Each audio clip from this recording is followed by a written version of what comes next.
Welcome students to Synopsis IAS. I am Dr. Mohammad Zia and this is our World History Series. आज हम बात करने वाले हैं फ्रेंच रेवोल्यूशन की। पिछले लेक्चर्स में हमने देखा कि किस तरीके से अमेरिकन रेवोल्यूशन ने दुनिया को डेमोक्रेसी या इक्वालिटी इन चीज़ों का एक इंट्रोडक्शन दिया और इन्हीं कंसेप्ट से इसी लिबर्टी इसी कंसेप्ट ऑफ इक्वालिटी से इंस्पायर होकर और क्योंकि France was like funding basically the American revolution, so इस चीज से इंस्पायर होकर फ्रांस में भी एक तरीके की क्रांति आई, फ्रांस में भी एक रेवोल्यूशन आया। और ये फ्रेंच रेवोल्यूशन जो है ये अपने आप में एक बहुत बड़ा इवेंट है वर्ल्ड हिस्ट्री का, and that is why again this French revolution is also no can't be covered in a single lecture. So हमने इसे दो पार्ट्स में डिवाइड किया है। सो द फर्स्ट पार्ट हम ये देखेंगे कि फ्रांस की कंडीशन क्या थी उस दौर में जब फ्रेंच रेवोल्यूशन हुआ। उससे पहले फ्रांस की कंडीशन क्या थी और फिर हम देखेंगे कि what were the events, then Napoleonic wars and then the France after that. So अगले 3 लेक्चर तक including this one we'll be just discussing France. So before we start, those who have joined it for the first time, this is about me and this is academics and this is experience. So not going much into this, let us begin the French Revolution. So this first for that first you have to understand the condition of France in 1789. The French Revolution was brewing while war of American independence was being fought. तो ये बिल्कुल सही बात है कि क्योंकि France के लोग वहाँ इन्वॉल्व थे और जिन मिलिट्री जनरल्स ने अमेरिकन रेवोल्यूशन में अमेरिकन का साथ दिया, ब्रिटेन के खिलाफ उन्होंने लड़ाई की और वॉर बैटल्स जीते। सो उनको जब वो वापस फ्रांस पहुंचे तो they were welcomed as a hero and that feeling कि अब हमें भी इस तरीके का कुछ करना चाहिए एंड इस तरीके से एक सप्रेसिव रजीम के खिलाफ वहाँ के लोग भी परेशान थे। And the conditions were France actually were vastly different from those of the new world, but many of the same revolutionary ideas were at work. So ये बिल्कुल सही बात है कि जो फ्रांस की कंडीशन थी वो बिल्कुल अलग थी। यहाँ से न्यू वर्ल्ड से मतलब अमेरिका से है। सो अमेरिका और फ्रांस की सोशो पॉलिटिकल कंडीशंस बिल्कुल डिफरेंट थी and but largely the ideological principles on which this revolutions were fought, they were all same. But अगर आप देखोगे कि वर्ल्ड हिस्ट्री में किसका सिग्निफिकेंस ज्यादा है तो definitely the answer will be French Revolution. American Revolution, this can be a question for mains, that why French Revolution has had a greater impact on world rather than American Revolution. So इस तरीके के सवाल आपको mains में मिल सकते हैं and practice this answer after completing these lectures of all French Revolution. And why it is because one of the reason that it became a widespread upheaval over which no one could remain neutral. मतलब उसने पूरी दुनिया को basically दो हिस्सों में सोच को, दुनिया से ज्यादा सोच को दो हिस्सों में बांट दिया, which was pro and against that. So first of all we must understand the social conditions of France in 18th century.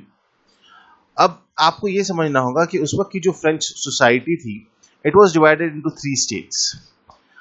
The first state was the clergy, that is the group of persons involved in church matters. So this was one. Second was the nobility. Nobility means जो भी bureaucracy थी, aristocracy थी, ये वो लोग थे। ये church, एक तो चर्च था और वो चर्च चला रहा था और सारी चीजें जो है वो कंट्रोल कर रहे थे। और ये हमने डार्क एजेस को जब हमने देखा था यूरोप में, या कुछ उसी तरीके का एक सिस्टम जनरेट हो गया फ्रांस में। और नोबिलिटी जो थी एडमिनिस्ट्रेशन में थे, ब्यूरोक्रेट्स थे, मिलिट्री जनरल्स थे, मिलिट्री ऑफिसर्स थे। और ये लोग कौन थे? इनके ये हाई रैंक होते थे और इनको सारी जो भी सुविधा होती थी सिविल amenities, सारी चीजें, they were having access to everything. But the third estate, it comprises of big businessmen, merchants, court officials, lawyers, peasants and artisans, and landless laborers and servants. So जो भी working class था वो third state को बनाता था. लेकिन France के अंदर जो कानून था वो बहुत ही absurd था कि जो फर्स्ट टू था, the clergy and the nobility, the first and the second state, they were exempted from paying taxes. They enjoyed privileges by birth, and feudalism tha, and this nobility classes also enjoyed feudal privileges. Only the members of the third state had to pay tax. So ये आप समझ सकते हैं, ये classification है छोटा सा about this. So ये चर्च के लोग जो थे ये है, ये नोबिलिटी है. लेकिन आप यहाँ देखें मल्टीपल पॉपुलेशन है और काफ़ी लोग हैं इसमें, काफ़ी categories of the people they are involve, big businessman, merchants, court officers, lawyers. So basically जो वर्किंग क्लास था वो थर्ड स्टेट था, और सारा जो टैक्स का बर्डन था वो उनके ऊपर था जो कि जो थर्ड स्टेट में आते थे. Clergy was the largest land owner in per capita terms. Obviously जो क्लर्जी था, जो चर्च के लोग थे, उनके पास सबसे ज्यादा लैंड था पर कैपिटा लैंड होल्डिंग के हिसाब से. Nobility had a monopoly on all important official positions in the government service, army and other public offices. The clergy and the nobles did not pay any taxes and did no productive work. So obviously वो कुछ नहीं कर रहे थे, वो सिर्फ अपने technically बिल्कुल आम जबान में कहें तो बैठ के खा रहे थे after getting so much wealth and so much land. However, the peasants formed 80% of the population. So ये जो peasants थे, इसमें भी थर्ड स्टेट में भी जो peasants थे, जो cultivators थे, वो 80% of the total population थे. वैसे third state was like 96% of the total population. So France की जो 96% population है वो थर्ड स्टेट में आती थी. उसमें से भी 80% of the total population जो है वो पीजेंट्स थे, वो कल्टीवेटर्स थे. विद इन पीजेंट्स उन्होंने फर्दर इसमें एक डिवीजन दे रखा था कि लैंड ओनर पीजेंट थे, टेनेंट्स थे, लैंडलेस लेबरर्स थे. But this land owner peasants, they formed a very minute percentage. So majority were either they were tenants और वर द लैंडलेस लेबरर्स. अब इसमें क्या हुआ, द टेनेंट्स हैड टू पे 2/3 of their produce in the rent. Now you can imagine 2/3, 66% उन्हें tax देना पड़ता था, उनको रेंट देना पड़ता था. Landless labourers on the other hand live on partly wages.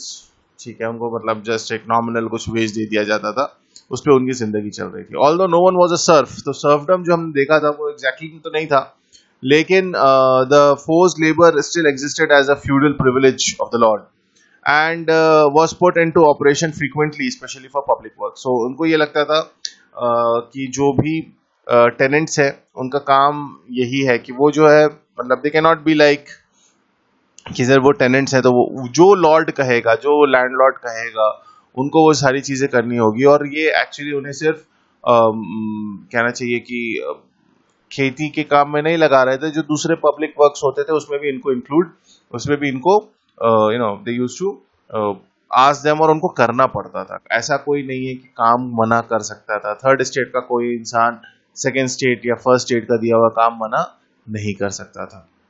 Middle class कौन था? Writers, doctors, civil servants, richer people like merchants, businessman. Economically, middle classes were important. They enjoyed very little social prestige and political rights in the society. So economically आप देखोगे तो किसी भी देश में, किसी भी कहना चाहिए पॉइंट ऑफ टाइम पे ये मिडिल क्लास ही है, ये एजुकेटेड मिडिल क्लास ही है बेसिकली जो इम्पोर्टेंट है पूरी इकोनॉमी के अंदर. अब उसकी वजह है, देखो इंडिया की अगर बात करें तो ऑनेस्टली जो सुपर रिच पीपल है उनको सरकार कभी उनका लोन माफ कर देती है, कभी वो खुद चोरी करके भाग जाते हैं, है ना. 10-20 हजार करोड़ रुपए लिए, बैंक से फ्रॉड किया और देश से चले गए. कुछ नहीं हुआ तो सरकार ने ही उनके लोन वेव ऑफ कर दिए. जो गरीब है उसको टैक्स देना नहीं है, उसको सब्सिडी मिली हुई है, उसे एग्जम्पशंस मिले हुए हैं, और ठीक है वो जरूरत है उनकी. अल्टीमेटली जो सारा टैक्स बर्डन है वो आता है मिडिल क्लास के ऊपर. ऐसे लोग जो आपके और हमारे जैसे लोग जो पढ़ रहे हैं, जो जो जो पढ़ा रहे हैं, डॉक्टर्स हैं, सिविल सर्वेंट्स हैं, सारा टैक्स बर्डन जो है ना ये इसी मिडिल क्लास के ऊपर आता है। और किसी भी इकोनॉमी में एक्चुअली डिमांड को, आपने इकोनॉमिक्स में पढ़ा होगा, डिमांड को सर्कुलेट करने के लिए, डिमांड को रेगुलेट करने के लिए मिडिल क्लास का होना बहुत जरूरी है। सो यहाँ भी यही था, फ्रेंच सोसाइटी में भी यही था कि मिडिल क्लास था, इंपॉर्टेंट था, मगर और उनका थोड़ा सा ये था कि हाँ, उनको थोड़ा सा सोशल स्टेटस, सोशल प्रेस्टीज जो है, पॉलिटिकल राइट्स जो है वो सोसाइटी के अंदर मिले हुए थे। आर्टिसंस जो थे, क्योंकि आर्ट ने एक बहुत बड़ा, हमने देखा कि रेनेसां में रोल प्ले किया। So artisans and city workers they lived a miserable life of poverty. तो आर्टिस्ट का कोई ऐसा बड़ा वो नहीं था।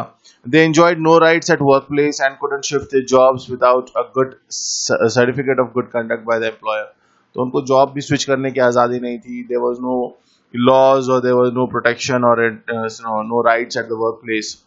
बड़ी चीज ये थी जो हमने बार बार देखी, that the third state do not have voting rights. Third state के पास वोटिंग राइट्स नहीं थे। On the other hand, the clergy and the noble did not pay any tax and the tax burden was solely borne by the third state। तो एक तो voting right नहीं है, ऊपर से सारा टैक्स बर्डन किसके ऊपर है? थर्ड स्टेट के ऊपर है। There were two important taxes at that point of time, which was called the tail and the teeth। Tail क्या था? Which was a direct tax, and apart from that there were a number of indirect taxes which were charged on articles of everyday consumption like salt or tobacco। और टीथे क्या था? टीथे कह लो, teeth कह लो। और teeth क्या था? It was a tax which was collected by the church from the peasants. वही peasant जो अपना 2/3 जो है वो रेंट दे रहा है, ऊपर से उस पे चर्च भी क्या कर रहा था? चर्च भी उसके ऊपर टैक्स ले रहा था। Clergy and nobility were the 10% of the population but possessed 60% of the land। Third estate was 90% of the population but possessed 40% of the land। So एक ये कहीं ना कहीं आप समझ सकते हैं किस तरीके का डिस्ट्रीब्यूशन ऑफ रिसोर्सेस था 18th सेंचुरी फ्रांस के अंदर। अब हुआ क्या? ये अब आप समझ सकते हो कि पूरे फ्रांस की कंडीशन कितनी ज्यादा मिजरेबल थी। 90% पॉपुलेशन जो है वो सारा काम कर रही थी, सब कुछ कर रही थी, लेकिन उनके पास रिसोर्सेज नहीं थे, उनके पास कुछ भी नहीं था, उनके पास वोटिंग राइट्स नहीं थे, सारा टैक्स का बर्डन वो उठा रहे थे। और जो 10% सुपर रिच क्लास था, आज के जमाने में कहें तो सुपर रिच जो क्लास था, वो क्या कर रहा था? वो आराम से बैठ के खा रहा था। मेहनत कौन कर रहे थे? ये 90% लोग, ताकि, और कर ही इसीलिए रहे थे कि वो 10% आराम से बैठ के खा सके। फिर होता है, देखो हमेशा याद रखना, ये बगैर इसके कोई दुनिया का कोई रेवोल्यूशन, कोई क्रांति नहीं आ सकती, which is the intellectual movement. Voltaire, Montesquieu, Rossouw, ये लोग अभी आए। और अब ये इंटेलेक्चुअल मूवमेंट ने क्या किया? First of all, the age of reason which was known as rationalism. यहाँ पे जो फ्रेंच इंटेलेक्चुअल्स थे जो 18th सेंचुरी में थे, उन्होंने उसको कहा कि ये एज ऑफ रीजन था। क्रिश्चियनिटी ने सिखाया कि man is born to suffer. Philosophers ने कहा नहीं, man is born to be happy. They believe that man can attain a happiness if reason is allowed to destroy the prejudice. आप अगर तर्क ले आएंगे, आप अगर उस चीज का रीजन ले आएंगे, तो डेफिनेटली आप जो है उस प्रेजुडिस से बाहर आ सकते हैं। एंड और इसी तरीके से बेसिकली आप रिफॉर्म, आपको कोई जरूरत नहीं है उदास रहने की, आपको कोई जरूरत नहीं है तकलीफें उठाने की। अगर आपकी खुशी का सिर्फ एक ही रीजन है कि आप अपनी जिंदगी में एक रीजन ले, एक ही खुश रहने का एक ही तरीका है, एक ही रास्ता है कि आप अपनी जिंदगी में एक रीजन लेके आए। Search for that, why it is so. Practically उसको डिस्ट्रॉय करो और आगे बढ़ो। ये फ्रेंच रेवोल्यूशन का जो फ्रेंच इंटेलेक्चुअल्स था, उनका ये मानना था। They believe that man can attain happiness,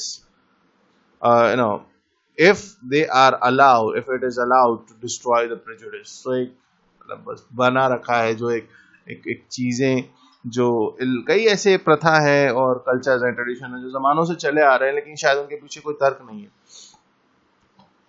इन्होंने या तो एग्जिस्टेंस ऑफ गॉड को डिनाई कर दिया या उसे इग्नोर कर दिया। और उन्होंने कहा गॉड नहीं, they gave the doctrine of nature. बोले आपको प्रकृति को समझना होगा, आपको कुदरत को समझना होगा और इस कुदरत के कानून को समझना होगा। उन्होंने या तो गॉड के एग्जिस्टेंस को मानने से ही मना कर दिया या उन्होंने कहा कि ठीक है इसे इग्नोर कर दिया।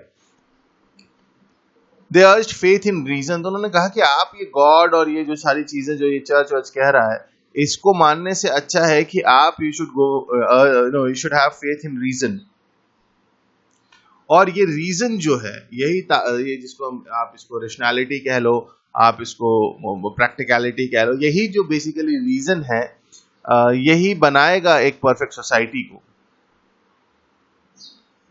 और जो क्लर्जी थी उसके ऊपर इन्होंने क्या किया, अब अटैक करना शुरू किया, क्योंकि इन्होंने बहुत ज्यादा, जैसे हमने देखा था कि जब हमने age of churches, dominance of church देखा, तो वहां पे किस तरीके से जो क्लर्जी थी वो अपने आप को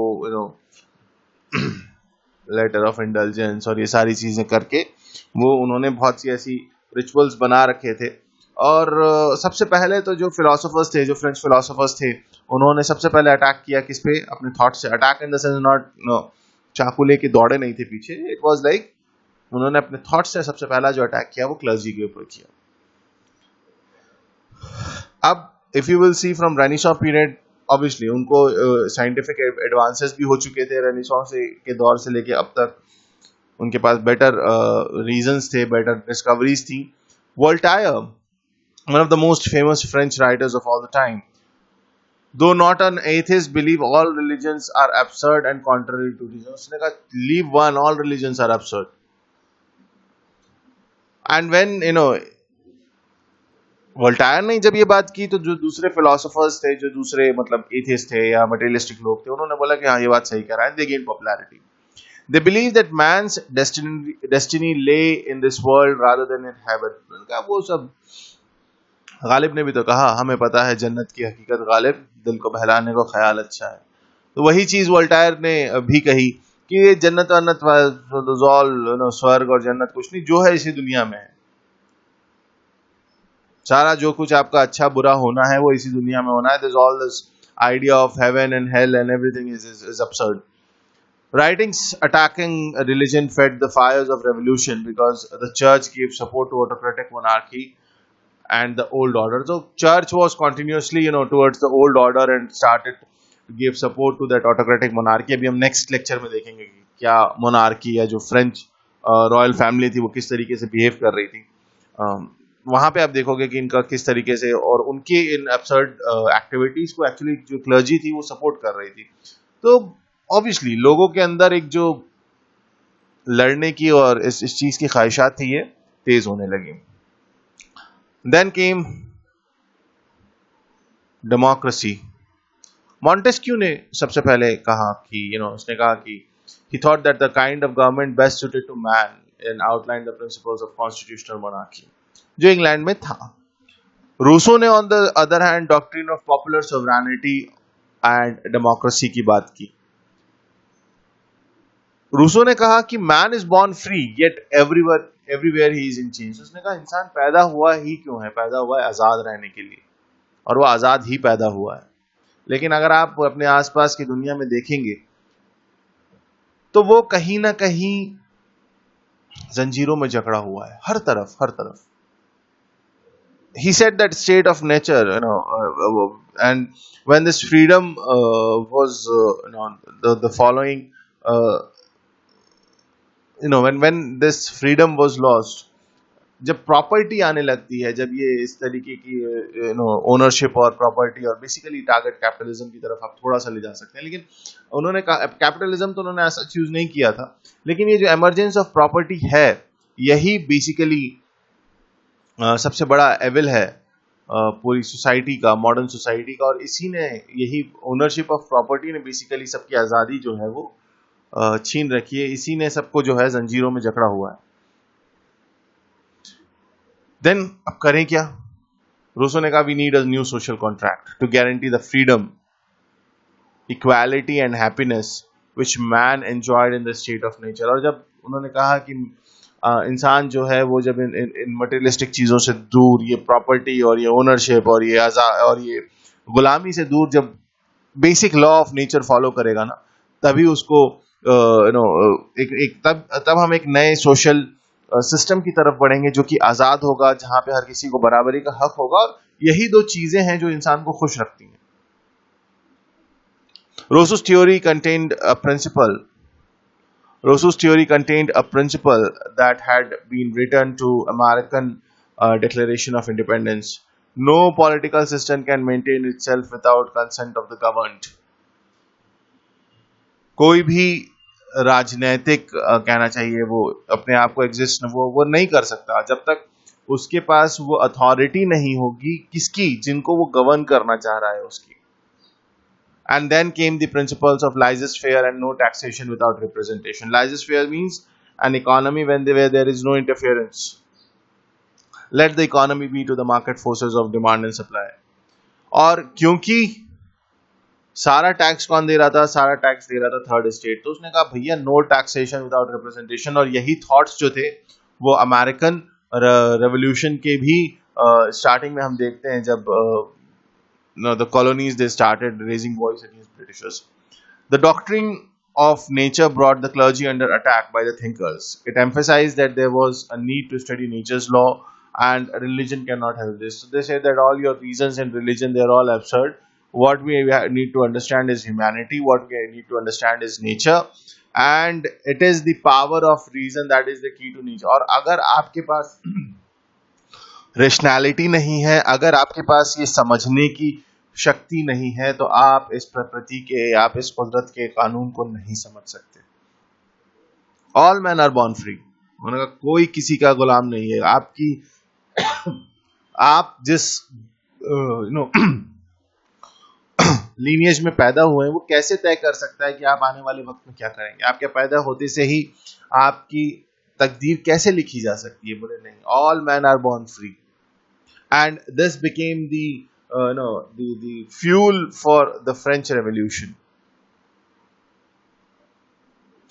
So this was it. This was the part 1 of the French Revolution, जहां हमने दो चीजें देखी। पहली चीज कि 18th सेंचुरी में फ्रेंच रेवोल्यूशन से ठीक पहले फ्रांस की सोशल कंडीशन क्या थी, उसकी सामाजिक स्थिति क्या थी।